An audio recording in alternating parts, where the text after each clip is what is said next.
Quest Audiobooks presents an unabridged recording of Vertigo Alley, Text K for Killer, by Ely North, narrated by Nathaniel Priestley.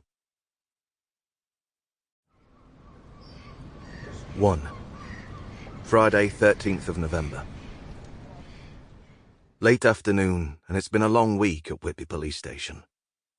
Frank glances out of his office window as the daylight rapidly fades.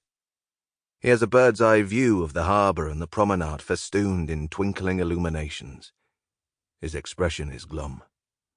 It's an hour until knock-off.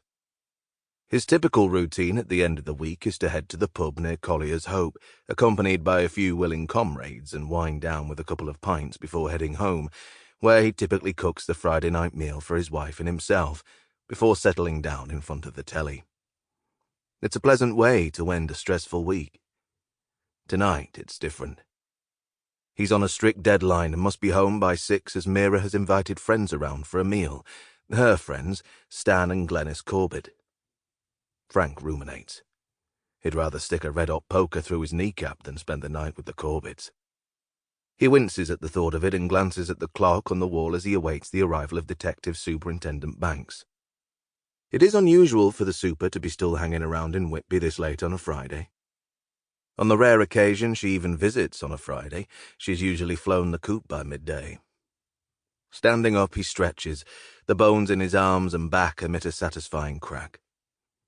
Opening his office door, he pops his head out into the CID room. "Okay, gang, in here," he shouts at his small team of officers. The trio troop into his office with little enthusiasm. It seems everyone is waiting for the clock to tick over to knocking off time. "What's this all about, Frank?" Prisha asks. Frank holds his hands in the air, palms splayed outwards at the side of his head. "You know as much as me. The super pinged me an hour ago and asked me to get the gang together for a briefing at 4 o'clock. DS Cartwright and DS Stoker slump into chairs opposite Frank's desk, less than enthused. Prisha sees her chance and delicately grabs Frank's elbow and leads him towards the window. "Frank, did you mention to the super about my acting inspector role becoming permanent?" she whispers, glancing furtively over her shoulder. Frank fixes her with a warm smile.